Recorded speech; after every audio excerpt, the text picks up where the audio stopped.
Hey y'all, welcome to my channel. I'm Stacy. Today I'm gonna go over this book, Giovanni's Room by James Baldwin.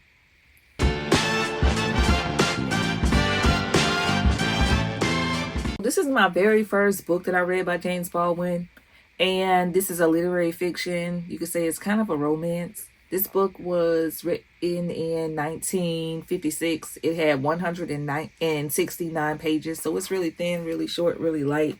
I will say I'm reading this. I read it in paperback, and it was Pride Month. I had to prioritize this book because I knew they had some boyfriend type of love up in this. I didn't know exactly what it was, but I knew it was some boyfriend love. So I started this book June 28th. I finished it June 30th. Would I read it again? I would read it again with someone like Buddy Read or a book club pick or a group read. I would reread this again just so I could talk about it with other people who read it. Would I recommend this book? Yes. This book was thin, but it was deep. Like, I had to sit down and think about it after I read it. And this is the type of book that you just read and you just like side eyeing the whole time, because I'm like, okay, I see where you're going with this, but I could not predict this book. I thought it was going to end out differently than what it did. He gave us a little bit of a twist in this book. And I bought this book at Baldwin & Co. I went in thinking I want to get a book by him that is just like original, and this was the number one. And it was sold out. So I had to get it from the Garden District Books in New Orleans, and they had a copy of it. And I just love the cover of it, the texture and the print of it. I had no idea what, I knew it was some type of, I knew he was, what I knew about James Baldwin was that I knew he was a gay black man. I didn't know what this book was about, actually, and I'm glad I read it. This book, it's in the 1950s Paris of American expatriates, liaisons, and violence. A young man finds himself caught between desire and conventional morality. David has just proposed marriage to his American girlfriend, but while she's away on trip, he becomes involved in a doomed affair with a bartender named Giovanni. With sharp, probing insight, James Baldwin's classic narratives dives into the mystery of love and tells a deep, moving story that reveals the unspoken complexity of the human heart. One of the most brilliant and provocative literary figures of the past century, James Baldwin gives us an unbreaking novel about love and the fear of love. I agree with that, the fear of love. So this book, the characters that resonated with me, obviously, he made me feel what I was supposed to feel. Like the female in this character, she just wanted all the things. She wanted to live her life and be able to trust her partner and eventually get married, have kids, move on, and continue to love him, you know. And he, as the standard male, he desired those things as well. But he wrote this book as if he was a white man. So I was like, why? That was my question after reading this. I was like, that is so random. Why would he write as a white gay man from that point of view instead of just using a pen name? So I'm going to come back to that question in a minute. But David is this guy that James Baldwin is giving his point of view with him being in Paris. And the thoughts and emotions and memories that brought up with me is like, oh wow, all these people throughout the world that are in a partnership, and some people are still not to this day living their truth and cannot come out because they've been closeted or they expected to have a certain type of love or life they're supposed to have. And people expect them to just live. Everyone has one life to live, and it's their journey on how they want to live it. So my opinion about this writing style, I don't want to spoil the book. My opinion about the writing style is his perspective. It was wild. It was Paris. I love Paris, one of my favorite places that I've never been, but in my mind, I fantasize about it. So I know they were having a good time. Anything goes in Paris, especially as far as romance. And I read several romantic books in Paris this year alone. 24 Hours in Paris, this was one. And then I read that book, Love Requires Chocolate. And that was based about like young adult in Paris. And everybody goes to Paris and it's the city of love and all the things.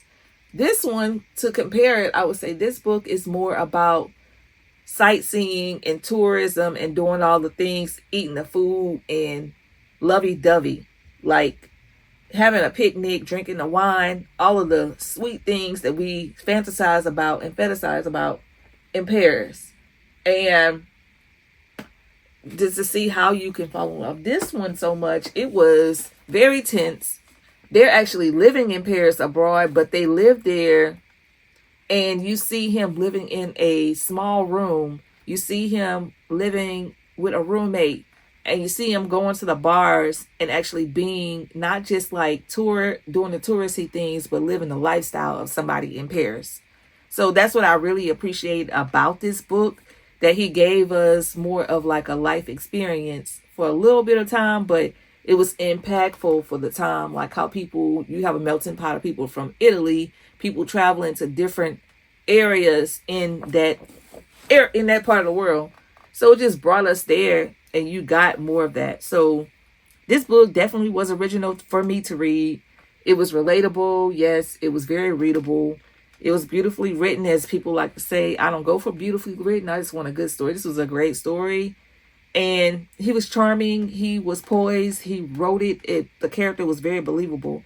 The plot was crazy to me. It was not. I was predicting and thinking something was going to go one way, and it didn't go how I thought it was going to go. And it was kind of random, which I like that. So back to that question. Why did James Baldwin write with a white gay man's point of view instead of a pen name? Okay, so I think it was deliberately an artistic choice, because he wanted them to focus on this. He wanted us and the publishers, whoever to put this out, to focus on this universal experience of love, shame, and desire to be someone else's love interest, and self-denying of like your love experience versus the race, like his race. So I think that's why he did that, because I'm like, and then I'm thinking, he's James Baldwin. He's not going to write with a pen name because he's too cocky. If you look at the interviews with him, that man don't play. Like, he is not about to give somebody else a pen. You know, even nothing wrong with a pen name for people who write, but he was like bold enough to say, yeah, I wrote it and I'm writing as a white man. Like, he was bold. Like, he was like doing things that just was uncharted then. So the publishers expected him. They fought him on that. They didn't want him to come out with this book like he did. And he was like, I'm not writing no other way. So he demonstrated the complexity of the human relationships in this book beyond what the characteristics or basically the categories people in that time were trying to place him. So living in Paris, they had all the sailors, they had all of the people who escaped from America, from the masculinities that they put on men back in that time frame. You had to go to war, you had to pick your wife, come home, get married, do all these things.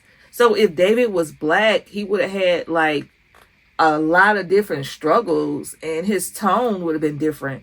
So I'm thinking in that time, and how people talked and the different experience that you would have, he would have a different struggle. And that changes me as a reader, because that's not what I expected from him. And when I'm reading these books, I need to get out of my mind, like, if it's a man writing a woman's experience, sometimes it's not the worst if they do it just right. So like American Dirt, that lady, it was not a Native American woman writing a Native American story, and I just did not accept that because of that reason. Something was off. He did a great job. I would recommend reading this book. It is triggering at points, but we got through it, and I'm happy I read this book. I know y'all been like seeing me battle with my slump. I am not no slump no more. This man, he'll get you through some things, and I will read something else by him. I don't know what just yet, because he's deep. And y'all know I like fluff. I don't like being too deep on stuff. Like, and he really sat you down and made you think.